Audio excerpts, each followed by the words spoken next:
আউয়ালু মা ইউহাসাবু বিহিল আবদু ইয়াউমাল কিয়ামাতি আস-সালাহ, কিয়ামতের দিন সর্বপ্রথম হিসেব নেওয়া হবে নামাজের, সালাতের। সালাত চিনেন তো? কুরবানির গোশত খাওয়ার মাঝখানে যেটা খায় ওটা, হ্যাঁ, এটারে বাংলায় আমরা নামাজ বলি। কি বলি? নামাজ।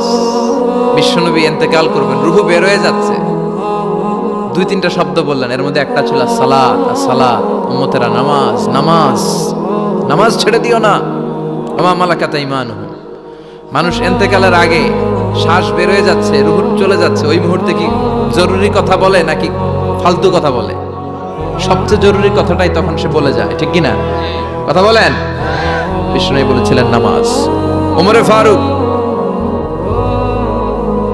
ওনার কাছে আবু লুলু আল মাজুসি এক অগ্নি উপাসক এসে বিচার দিল, ইয়া ওমর আল ফারুক, আমার মনিবের নাম হচ্ছে মুগীরা ইবনে শুবা, সে প্রতিদিন 4 দিরহাম করে আমার কাছে চার্জ করে। এত টাকা চার্জ করে কেন? উনি জিজ্ঞেস করলেন, তুমি কি কাম পারো? আমি খঞ্জর বানাইতে পারি। খঞ্জর চিনেন? ছোট্ট ছুরি আরবরা পকেটে রাখে। ওমানের সুলতান কাবুসের ছবি দেখবেন, এখানে একটা খঞ্জর আছে। আমি খঞ্জর বানাইতে পারি। খঞ্জর বানাতে পারো? মদিনায় তো কেউ বানাতে পারে না, তুমি খঞ্জর বানাইতে পারো? তুমি তো অনেক টাকার মানুষ মিয়া, তোমার মনিব তো অল্প টাকায় চার্জ করছে, এটা দিতেই হবে। আবু লুলু কয়, ওমর তুমি সবার জন্য এত নরম, আমার জন্য গরম, তোমারে আমি বুঝাবো। সে বাড়িতে যে একটা খঞ্জর বানালো, মাকবাদাতুহু ফি ওয়াসাতিহি, যে খঞ্জরের হ্যান্ডেল হচ্ছে মাঝখানে, দুই দিকে ধারালো ছুরি। এটা ধার দেয় আর কয়, ওমর তোরে আমি বুঝাবো। প্রতিদিন ধার দেয়।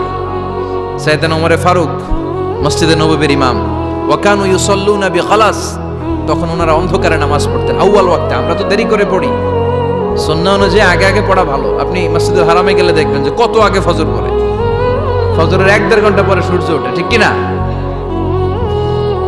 তো সে একবার ছদ্মবেশে ফজরের সময় প্রথম কাতারে যে হাজির, আসলে কিন্তু মাজুসি, সূর্যের পূজা করে।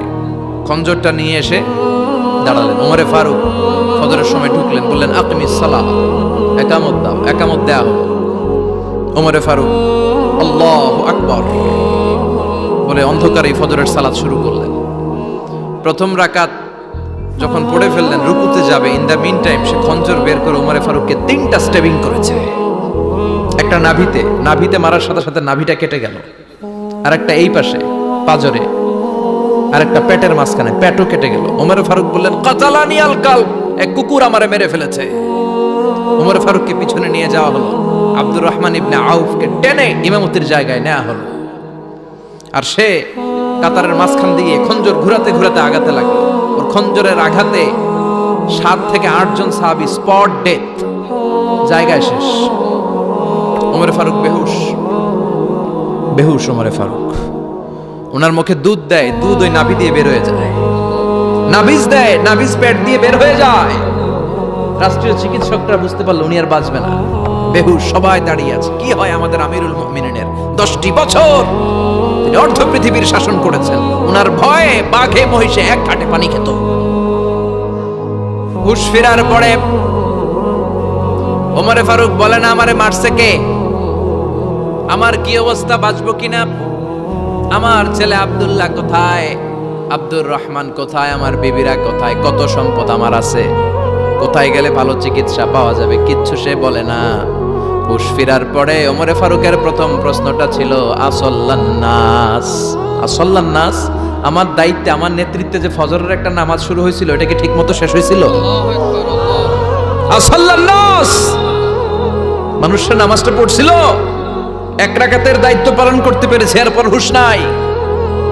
বাকি 1 রাকাতের কি হয়েছে? মুসল্লিদের কি হয়েছে? সালাতটা ওয়াক্ত মতো হয়েছে কিনা?